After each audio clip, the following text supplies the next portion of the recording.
Yes, Rollins, and today it's the Wnr341, a special show to start off a brilliant week. Today we look at NXT UK and the latest on the WWE Network. And then Sunday we've got NXT Update with Monty. Tuesday the Hall of Fame with the WNR Dan. Thursday the Road to WrestleMania with Jaxie Scarlett. And then Saturday NXT Takeover with Monty. And then following that we will have WrestleMania both nights with Jaxie as well. But today we catch up on all the action. And first we're going to look at the WWE Network because there's been loads of kind of new documentaries and stuff on there. And first up is Randy Orton on the Stone Cold Steve Austin podcast. Now, one of the quite interesting things, and of course as a podcast host myself, Stone Cold Steve Austin no longer does his podcast and instead works for the WWE Network, and he said mainly it's because it's a one a month deal, and there's not so much kind of behind it where you have to do research. You just have to research on one certain person. I completely understand that, and you can notice the change with WNR where we're kind of doing more recent stuff now than going back and having a he thought he was as he said himself, he thought he was hot shit, and he thought, why is this motherfucker going to say something about me? I'm not going to listen to him, and you can understand it. And you can say Randy Orton, during that time, he says, given the opportunity, his dad, he talks about being kicked out of the Marines, going AWOL, and his dad basically, speaking to Bruce Pritchard and JR and saying, can we get him in, maybe get him looked at by Johnny Ace, went to Stanford for his kind of tryout, and then he was signed, and he's looking around in FCW and the kind of developmental that you got, and OVW, and, he said there's people here that, kind of work for this, and, kind of it's been their life, and for me it's kind of just been put there, and then coming up to the main roster, and you can, they're teaming up with Evolution, of course Ric Flair and Triple H, and they get the shoulder. And but even before that, with Undertaker on SmackDown, when he was, just debuted, kind of giving him more in the match, and Vince McMahon being angry, and Undertaker saying, I see something in this man. And they talk about, the world title and what it meant at such a young age, and Orton saying at that point, it was one of the best moments in his career. But it's weird to think, was he ready for the title? And he even admits to himself, he kind of wasn't, and the title was taken off him after just only a month. Of course, we know all about that. But, this is the interesting story, and then going to WrestleMania 21 to face The Undertaker, and being out partying and missing the kind of run through the night before, or the day before, and, letting his dad down, letting The Undertaker down, and, Ricky Steamboat was there as well, and, Orton was thinking at the time. And then, it got even worse because, he's 05 to 07 is when he really experienced the kind of, the drug problems and the kind of suspensions and everything like this. But he talks about kind of his best years being kind of 09 and 2020 now as well. And it's really quite interesting, when you talk about the match with Mick Foley as well at WrestleMania 20, kind of putting them on the map, and kind of respect for that. But even still, thought he was a good wrestler, but he still had to kind of do other things. He talks about Christian as well, even though Christian, of course, not in WWE, and that's Orton's other year. He says how good he was 2011, due to Christian, how good he was putting stuff together. And that rivalry over the world title in the summer kind of stole the show. And he talks about, Edge coming back and then doing the promos on Beth Phoenix, and that's when he kind of understood what they were about, and about Stone Cold was really right, and how he kind of developed more into this character, and he sees feud with Drew McIntyre as well, and Orton saying, if you look at it, 14-time world champ, he's going to have another 10 years left in him, and he wants to have a match with John Cena, with Ric Flair as referee for the 16 titles and 16 titles. Who can break 17 at WrestleMania? I wouldn't bet against that. If Orton still thinks 10 years, people think, well, would he get to 16? There's no doubt in 10 years, yes, US title 4 years it was at WrestleMania, but you talk about that, it's going to be 5 or 6 years, and he will get another couple of reigns, there's no doubt about it. The other thing that was really enjoyable was kind of Orton seemed more personal. He owned up for being a bit of a dick when he was younger, and the fact that he was drinking as well, not only having the Stone Cold beers, but also shots of Jack Daniels, which was quite enjoyable, and Orton seemed to open up, and Austin is just so good at what he does, just makes the person seem kind of so personable, that it's just such a good, really check out. Even if you're not a fan of Randy Orton, this might open the door a little bit and see something that maybe you haven't seen before. Really, really good stuff. Well, up next, it's the WWE presented the top 50 women, of course, the WNR have presented the top 25 women, and recently as well the Women's Revolution from 2015 up to present day that you can go check out on the WNR podcast in the back. But the top 50 women's list was announced. We could go through all programs. I think there was 5 altogether. And this is kind of old school WWE DVD type there you would get beforehand. But what was quite interesting, you maybe had like 5-minute clips of the wrestlers up until maybe the top 15, and then it got extended. And of course, the last episode was 45 minutes long with just the last 5 women as well. So you can see a bit more extended. But we'll go through a list. The number 50 was Toni Storm. 49 was Kaylee. 8 was Kaylee Ray, of course, longest reigning NXT UK Women's Champion in history. 47 Sonya Deville. 46 Shotzi Blackheart was a bit of a surprise. 45 Kelly. 44 Candice LeRae. 43 Nikki Cross. 42 Layla. 41 Ember Moon. 40 Eve Torres. 39 Lacey Evans. 38 Jazz. 37 Maurice. 36 Nia Jax. 35 Bianca Belair. 34 Carmella, 33 Gail Kim, it's nice to see her on the list, 32 Jacqueline, 31 Kairi Sane, 30 Naomi, 29 Bull Nakano, 28 Ivory, 27 Melina, 26 the Bella Twins, 25 Io Shirai. She will be up that list in a few years' time. 24 Luna Vachon, 23 Stephanie McMahon, sick.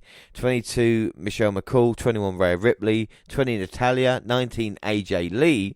Could argue maybe a bit further up. 18 Shayna Baszler, 17 Paige, the same with her as well. 16 Sable, 15 Molly Holly, 14 Victoria, 12 Mickie James, 11 Beth Phoenix, and then into the top 10. Number 10 is Bayley. Number 9, Ronda Rousey. 8 is Lita. 7 is Alundra Blaze. 6 is Sasha Banks. 5 is Asuka. 4 is Chyna. 3 is Becky Lynch. 2 is Charlotte. And number 1, Trish Stratus. Now, personally, the top 6 there, you could interchange. And maybe Ronda Rousey, if she ever does come back, could jump in there. The same with Bayley. Alundra Blaze is another one as well during that generation. But I think Trish Stratus is a safe pair of hands at number 1, because you haven't kind of got the Charlotte Flair and the turn against her. Of course, you haven't got the argument with Chyna.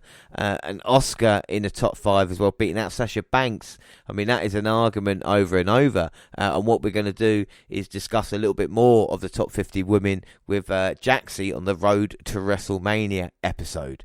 And a woman who was on that list at number 11, Phoenix, had her new program, WWE Icons. It's the second episode. First one was about Yokozuna, and this was very, very interesting. And one of the things I really liked about it was love the detail in her getting to WWE. I thought this might be a showcase of what she's done, but instead of that, they kind of done it a little bit earlier from that, and just telling her how much of a struggle, trying to get signed to the WWE, having to go through. Molly Holly was, she knew Jason Sensation, who knew Molly Holly, who kind of got her a try. They didn't sign her from that, but they signed Gail Kim, who debuted on TV, incidentally won the women's title that very night. And having to go through it, getting her shot on SmackDown and having a few matches, but then getting an injury where basically she broke her jaw and then had to take time off, went back down to the developmental, and of course then built up the Glamazon character, had a ladder match and then built it from there. But there was a lot of other detail. One of the details I really liked was her, body image issues, and of course being inspired by Chyna as well, We see her as well going through a house with a ring gear and saying everything that meant to her. WrestleMania 3, of course, was her first moment that she remembers. She really wanted to be a wrestler. She managed to get her to a live event May 22nd, 1995 of Raw. And we actually see the pictures as well up there, which is really, really cool, Also, in 1996, she became the first woman wrestler to be a part of her team as well. And then Chyna debuts in 97. That kind of changes the way she thinks that she can go. She always said she's not one of those who dressed up in makeup, and that kind of thing. She wants to be kind of strong, and it really, really helped her. Of course, the person that trained her was Ron Hutchinson, where she finally got helped people train Edge, Christian, and of course Trish Stratus. We see her in Tough Enough. That was her first time, and of course having her first tryout and then being signed to WWE a little bit later on. You know, Tommy Dreamer saying he was instrumental, ringing them and saying, you know, I've got you a job here. But the Glamazon character really, really changed it. And then coming up to the main roster, winning the championship as she did. You know, it was a really, really big moment in her career, teaming up with Natalia as well as the Divas of Doom. You know, it was really, really cool stuff. And they talk about how, you know, the talking heads talk about how kind of changed women's wrestling from what it was to make it kind of more interesting. And again, it's a really, really good program because then you get the detail of her walking and not going away because she wasn't happy with where the product was going. You know, she had the very first Divas table match, but she felt it wasn't getting much chance in this division and decided to walk away from it all. You know, and then she kind of gets the call to come back. And I forgot, you know, the Women's Rumble, you know, cracking her head open with bleeding everywhere. Edge thought she looked like a badass, but, you know, in her return.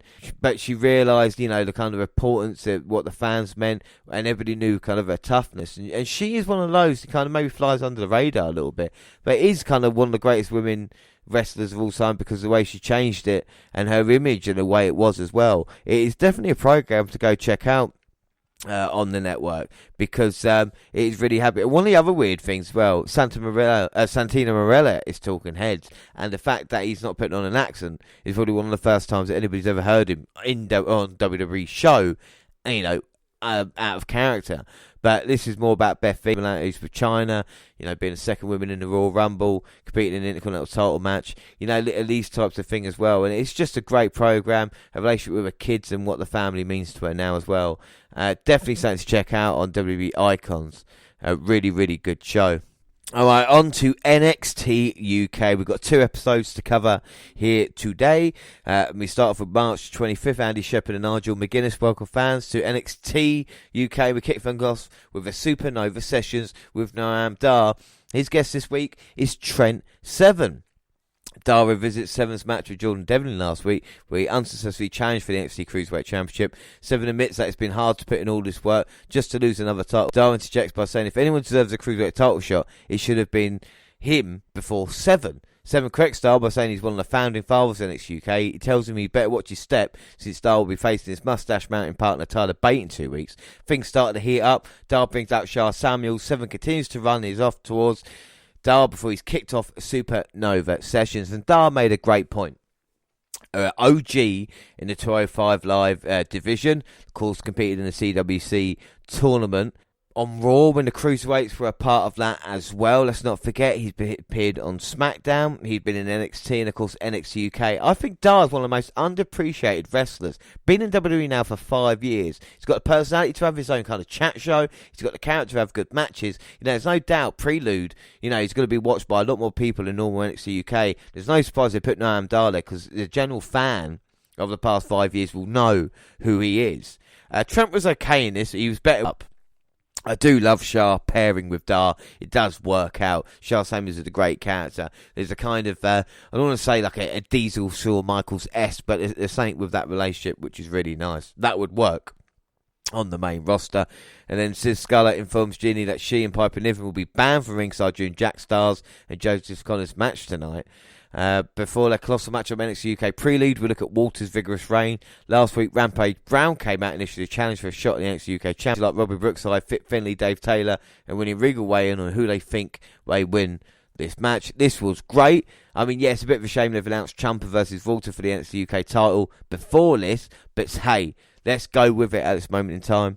And then we get Jack Starrs versus Joseph Connors. Joseph Connors traps Jack Starrs' arm right after the bell rings. Starrs twists out the lockup they restart. This time Connors goes for a wrist lock, turns it into an arm lock takedown. Starrs reverses out with a slide pin, but Connors kicks out. Starrs with several big uppercuts for going up and over towards the outside. Starrs drops Connors with an explosive slam for another near fall. Connors turns it around with textbook DDT. Connors warns Starrs that his 15 minutes of fame are up after he plants a hangman's neck breaker, and Connors looks for the cover. 1, 2, 3. Connors picks up the win. I'm not really digging Connors, but they are continuing with it, so let's see where it goes. I mean, I do love the Regal gimmick when Regal did it, but the arm around and the kind of hand up in the air, it's just kind of, I suppose imitation is a serious form of flattery. And Starrs is impressive again. He's gone a long way since a slap heard round the world. This was a good match. We see Pretty Deadly's ready to defend their NXT UK Tag Team Championship. They'll start the Open Challenge next week Do you know what? I like them. And backstage, Jack Styles apologised to Piper Niven for losing this match. She tells them that it's okay. She says they'll get back in the ring and train some more this week. And then gives them a hug. This was very, very sweet. And then Josh Morrell and Danny Jones versus Primate and T-Bone with Eddie Dennis. This is T-Bone's in-ring debut in the hump. And Morrell escapes and makes a tag on Jones. Jones lands a step up into Seguri. T-Bone decks him and then drives him into the canvas. Primate is back in. He comes crashing in with a massive splash off the top. And then Primate crashes on top of Jones and picks up the pinfall victory. Winners, Primate and T-Bone. This is an extended squash. But Eddie Dennis as a manager really, really works. There are better teams in NXT UK, but the young boys took their bumps. Well, a NXT UK Performance Centre, Amir Jordan and Kenny Williams are preparing for their match against Pretty Deadly next week. That is going to end badly. And then Alea James versus Isla Dawn. Dawn stretches James out, but she wiggles out and plants another dropkick off the ropes. Will that be enough to keep Dawn down? No. Dawn kicks out again. James heads to the top rope and drops down with a big crossbody. Another cover, another 2 count. Dawn charges towards James with 2 suplexes followed by a bridge pin. James does not want to get her shoulders up in time, and Dawn successfully wins the match. And Isla Dawn is your winner. This is all about Dawn. This was an okay match. And just before contract is up, Zaya Brookside makes Nina Samuels clean up the NXT UK Performance Centre restroom. Is Zaya turning heel? Because she has been a real brat, you know. And during the break, we see Isla Dawn in a state. The NXT UK Women's Champion, Kaylee Ray, runs into her. Ray says something to Dawn that doesn't sit well with her. Dawn turns around and stares at her. Ray leaves immediately. Then we get kind of weird camera trips. It looks like the title match is happening. This is weird. And next week, it's going to be Amir Jordan and Kenny Williams. And it will be the first team to challenge Pretty Deadly for the NXT UK Championships. But now it's the main event. It's a no disqualification match. It's Aya Dragunov versus Sam Gradwell. And this should be good as Sam Gradwell now coming to the ring, talking smack. You yogurt! Now, I really like Sam Gradwell. And of course, there's similarities between him and Shah Samuels. And just because you're loudmouth hills, and it's different because Gradwell's more northern. And of course, Shah Samuels standard butcher. So it's different characters. But Gradwell's been pushing Eye Dragunov. For anybody that's not been watching NXT UK, he's been pushing him. The story Dragunov is ever since his loss to Volta for the NXT UK Championship, it's kind of sent him on a different pathway. I don't know if it was the slaps or the damage that he's took, but he's not been right. And in every match since, it all started with a slap during it, and he just kinds to go to a different place and has not been in control. And he's been doing this the past few weeks. And of course, Sam Gradwell's a man who's seen this and thinks he was a clever start for Gradwell, trying to get it done early. And like I said, there is bad blood here. But Gradwell, you know, look at him. He looks great. Kind of got the military trunks on, got the mohawk, and he is absolutely fantastic shape. You talk about great shape. He's Aya Dragunov as well. And he has been taking it to that next level. And sometimes you talk about aggression, but he can't control it. But nice takedown there and a running knee in the corner. And this is another thing about NXT UK. You know, it might go under the radar, but it has been delivering great wrestling as Aya with a huge leaping boot to the face. Sends Gradwell to the outside. And you can see the redness on the faces already. There's no punches pulled here. Well, this is no DQ. As Gradwell's already got the chair. He can't use it as Aya's too quick. And what's more dangerous than Aya Dragunov in this state is him with a chair in his hand. Might have dislodged a couple of teeth of Gradwell. Now Sam begging off and Aya's not going to use it. And you can see he's in control at the moment. But would the Aya, who maybe goes to that different lengths and depths, be able to use it? And Gradwell now just trying to get to the other side. And he's trying to grab another chair, but stops again. Aya's not going to take any shortcuts. And now he's going to try and get him in a waist lock, but Gradwell got a bit of size. Trying to use the elbows to get away there. Nice headbutt to the midsection. Throws him outside, but Aya 619's back in. And a big lariat. And Aya's calming himself down as he goes on. You can see it in his eyes and his face just saying, come on now. As he puts him in position looking to go up. But Gradwell now getting out of harm's way. So you can't get me from there. And there you go. Aya Dragunov there coast to coast taking Gradwell out. Well, Sam thought he was being clever. And Aya at the moment has got that look in his eyes. And here he comes. But Gradwell's got the bell. Oh! And you heard it ring up against the wrist. I think the wrist of the forearm might be broken. The elbow. Well, Gradwell, would you say maybe lured him in position? And now underneath the ring, he's got some cable. Oh my God, he's just whipping the face. back of the ear, and now onto the back. Well, both men aren't holding back, and now Gradwell choking Aya, and he's in all sorts of trouble. Gradwell has turned the tables. Oh, he's trying to fight back. Oh my word. Well, caught in the teeth and then whipped down. And that's paid back for the one earlier. Referee's just checking the Gradwell saying, what? It's a no disqualification match. Maybe this is what Sam wanted. So Gradwell going to a different place here tonight. Now Gradwell got the chair, asking Aya to come up. But a nice forearm, but the damage already done.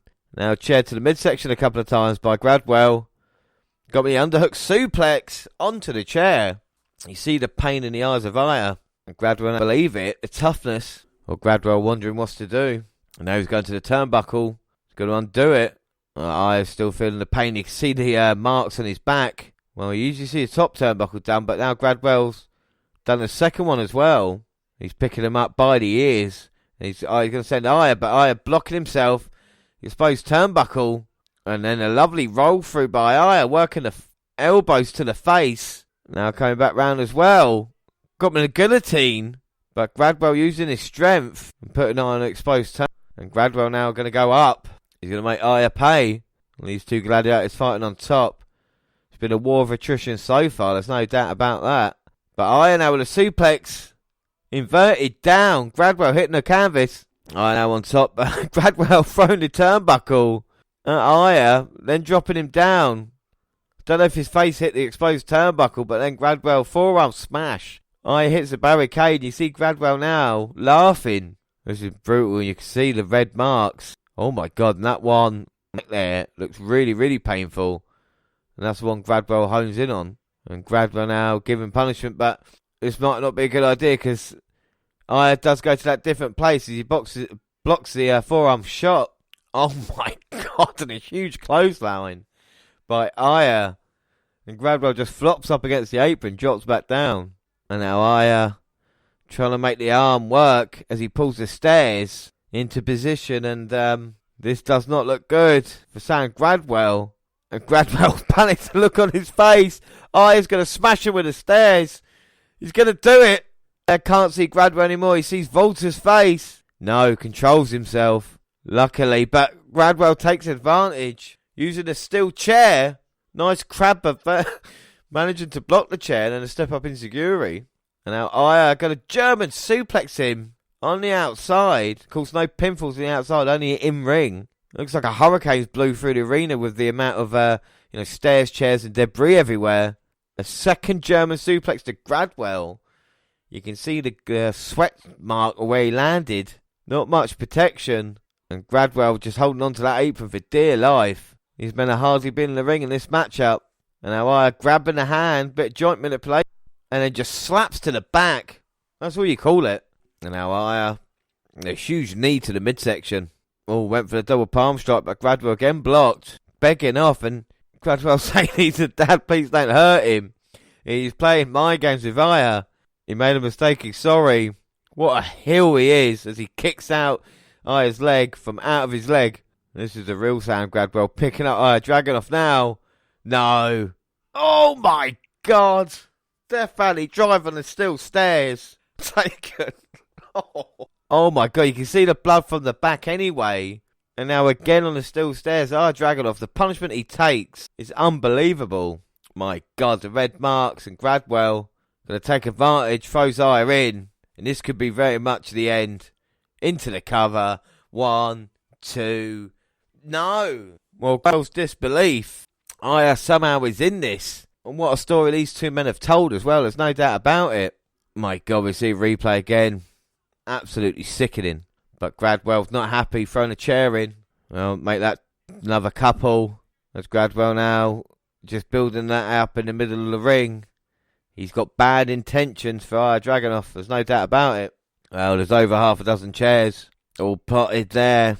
Aya's holding his forearm. And his back must be impaled. Well, Gradwell slaps him, said this is it. Picks him off again for that Death Valley driver. But Aya fighting with everything he's got left. He knows this could be the end. Managing to turn it to a huge knee to Gradwell. Went for the back kick, but shot to the midsection. Gradwell seems to control his exposed turnbuckle there. Gradwell gets sent into it. Now Aya Dragunov picks up Gradwell. And a huge press slam. Gradwell lands on the chairs and Aya. Oh no, Aya. Well, he might be going for the Johnny Gargano award for most punishment taken in the match. This is getting somewhere else now. Gradwell on the chairs. Aya, he's 3/4 of the way across the... Oh, diving senton. Gradwell moved out of the way. Aya Dragunov crashed and burned. Oh my god, look at the welts on his back. Gradwell into the cover. This has got to be it, surely. 1, 2. Oh my god. Well, first, don't call me Shirley. Gradwell cannot believe it. What is it going to take? I don't know. Aya will be down. Gradwell now wondering what's it going to take. It's like the Terminator. One big move might finish us now.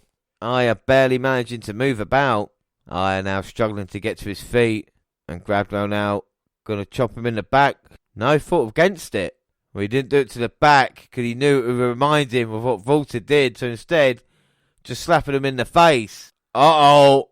And that slap again. Gradwell reminds him what he's done. It's like Bruce Hulk. Well, Gradwell now's got to fight fire with fire. But he's in trouble. Pick up takedown. Gradwell on the chairs. Sam's trying to fight off. And Iron out like a monster. Great visual. And a kick to the face of Gradwell. Aya with the chair. Oh my god. Once, twice, 3 times. Like gunshots in the empty arena. Oh my god. The red marks 4 times. Aya has lost it.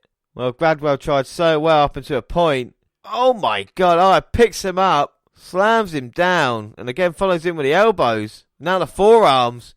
Gradwell can't respond. Referee's got to do something about it. A bell. Stoppage. But Aya continuing. Well, referee telling him to stop. It's not Gradwell. He's seeing. It's Volta he's seeing. He's seeing the NXT UK title. He's lost it. I mean, he's beating Gradwell here, but that's not the point. The thing is, the marks and the shots and the blood on the back of Dragunov, the damage that he's taken, is nothing compared to what's going on inside the mind of this madman. Taking it to another level. He knows he is, and he's probably one of the most interesting characters in all of wrestling at the moment, is Dragunov. There's no doubt about that. What a fantastic, brutal matchup. Told the story of Sam Gradwell being this shit heel that we know he is, as in he's a great heel, but, begging off and, trying to take all the shortcuts. And that beautiful visual as well of the chop to the back. Gradwell knew as soon as he hit that, Aya was in all sorts of trouble. And the punishment Aya took. You know what I'm saying? A shot to the stairs, a shot to the chairs. It's a really, really interesting story. Gradwell loses nothing in this because Aya is going to work his way up. And maybe Gradwell versus Dragunov is a match we're going to see for the NXT UK title, in a couple of years' time. There's no doubt these two definitely got the look, the personalities, and the storyline at the moment. It'd be interesting to see what they do with Sam. Wouldn't mind to see him picking up a few victories now. But as for Aya, I mean, the story's there. As soon as there's a next takeover in front of fans, NXT UK, they've got to put Aya Dragunov versus Volta. This man is different level now, and even the selling of the arm as referee raises it, the damage that he took. But Aya Dragunov is a sick man. But he's victorious here on NXT UK. Great episode. We move on to the 2nd of April. We get the normal intro to start. Our first match is Eva Valkyrie versus Stevie Turner. Stevie Turner making an NXT UK debut. Eva locks up in a standing side headlock before Stevie takes her down and locks in a side headlock of her own before hitting a snapmare into a straight armbar. Eva comes back with a drop kick into an axe kick and Stevie takes her down with a single leg while stomping a kick in the leg of Eva. Stevie rams the knee of Eva into the mat before Eva hits a missile drop kick for 2 before hitting an axe kick into the insecurity for 2.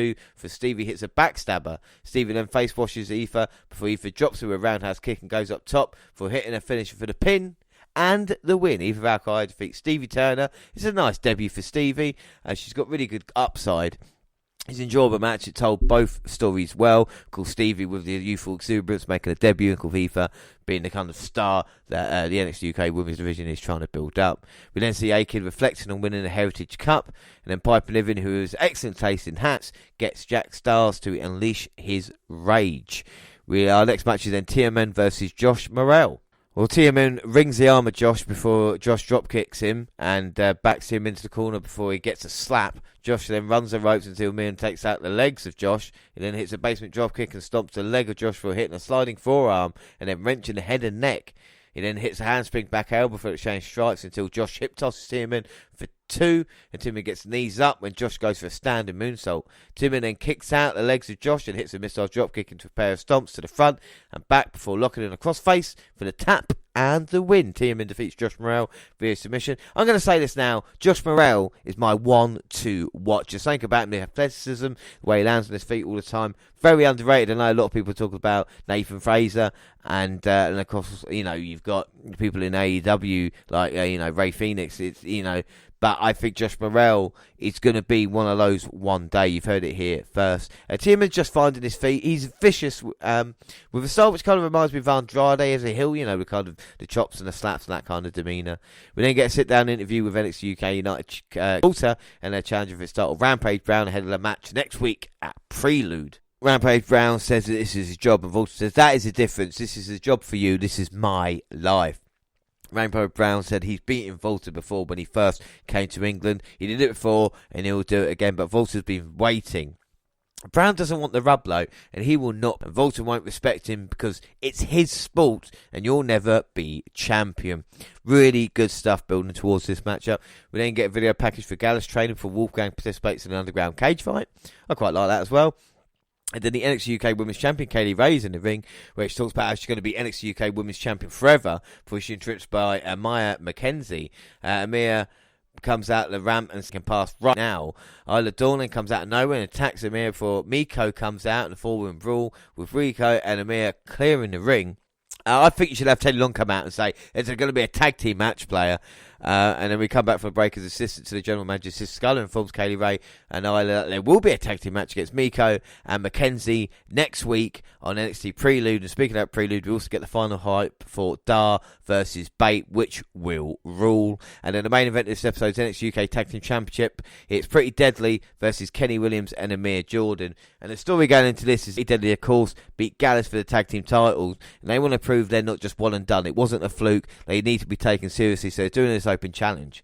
The better story at the moment is the one with Kenny Williams and Amir Jordan, because Kenny Jordan has been injured for quite a while and they were teaming up. He was putting them in a kind of impossible situations. He was with Amir Jordan against Tyson T-Bone, and Jordan was somehow coming out on top, which kind of annoyed Kenny. Obviously since the return from injury, and Kenny kind of wants to take shortcuts, and Amir saying no, let's not do it. They became number one contenders because of a bit of skullduggery from Williams. And the story going into this one is Amir Jordan said, if we're going to win the titles, let's win it straight up rather than cheating. And Pretty Deadly kind of want to prove that they belong at this stage as well. Well, Lewis and Amir start the match off before Sam is quick to come in. Amir backs off so he can't be double teamed before Sam beats on Amir in the corner. Amir gets out of the corner, hits a pair of drop kicks, or Sam tags in Lewis as Kenny tags himself in a lock up with Lewis backing Kenny in the corner. Lewis drops Kenny with a shoulder block and hits a hip toss for PD double team Kenny for 2 before Amir and Kenny clear the ring as PD regroup at ringside. Lewis and Sam isolate Amir and keep him away from Kenny till he gets a hot tag and hits a Hurricane Runner for a near fall. Amir sends Lewis over the top rope and down on the floor. Amir comes in and Sam kicks them both before PD hit crossing swords for a near fall, before Kenny hits a face buster into a swanton bomb for Amir. Kenny hits Lewis with a DDT for a near fall, before Lewis hits a jawbreak and tags Sam, before Amir comes in and Sam DDT, and then the referee is taken out, and here we go. Will this be the time? Kenny with a huge clothesline. All 4 men are down. Well, this is the bottom of the 9th. And what's going to happen here? Tag team titles on the line. And Kenny Williams smirking and kind of looking around. He's got an idea, it looks like, going to the outside and grabbing one half, or grabbing both title belts. Well, and Jordan said to him, you don't want to do this. He notices now. Kenny saying to Amir, hit him with a belt. Amir hit him with a title, will become champions. Amir saying, no, doesn't want to do it like this. And Williams saying, if you're not going to do it, I'll do it. Amir doesn't want to cheat. This story's been really good. Amir's really likeable. He doesn't want to go to the dark. And Kenny's saying, if you don't want to do it, let's not do it. Throws the title away.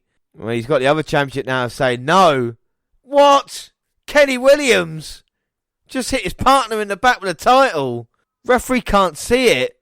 And Williams has betrayed his best friend. What is that about? He won't cheat to win the title, so what you going to do? Hit him in the back? Williams looking on Pretty Deadly now. And they're looking for the spilt milk. Hit it into the cover. And Pretty Deadly are still your tag team champions, but it's not about that. It was a good match up until Kenny Williams turned on Amir Jordan. How dare you do that, sir? The tag team titles mean more, and of course the referee's looking for the title belts. William used it. Well, he's calling him stupid, but I don't understand.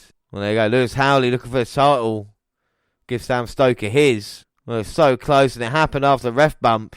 All four men down, and Williams made the decision to use the title belt. And this has been coming for a long time. It's been great storytelling on NXT UK's part. And Williams finally stabbing his tag team partner in the back. Amir Jordan did do it this way. And then finally we see the replay of the shot to the back. And even Sam Stoker selling it as well. I mean, it was played well from all four. It was a great match. It was deserving of the main event. There's no doubt about it. Amir wants to do right. We don't cheat. We have been waiting for this. I do feel like they might back Kenny over Amir, but, you know, Amir's got this kind of babyface look about him that's really, really enjoyable. But yes, boy, Pretty Deadly continue their run, but NXT UK is a bit of a heel tag heavy, so maybe we'll look at faces. Of course, we're going to deal with a fallout as well with Amir Jordan and Kenny Williams, but another good episode. And I can't wait for Prelude. Not to talk about Prelude. We've got 3 big matches. Of course, Mackenzie and Satomura versus Kaylee Ray and Isla Dawn. You've got Tyler Bate versus Noam Dar, and to finish it off, the NXT UK Tag Team title, Rampage Brown, Volta. And we'll bring that, of course, with you when we do NXT Takeover Stand and Deliver. But that is it. Don't forget, of course, all social media, Twitter at the WNR Podcast. I'm at the WNRJR. WNR also on Facebook and Instagram, across all the Google platforms. Send us an email, the WNR Podcast at gmail.com, and YouTube, WNR Podcast, with all the latest clips and podcasts at the same time on YouTube as you do SoundCloud on your phone, and also Spotify and iTunes. Make it download, subscribe, rate, and review there. So that's it. Next episode will be it's NXT Update with Monty, and then Tuesday, Hall of Fame with Dan. Thursday, Road to WrestleMania with Jaxie, and then Saturday, NXT Takeover with Monty, and we'll look at NXT UK Prelude as well. But until then, I have been James Rowlands. Thanks for listening, everybody. Enjoy WrestleMania week, and don't forget to listen to the WNR. Bye.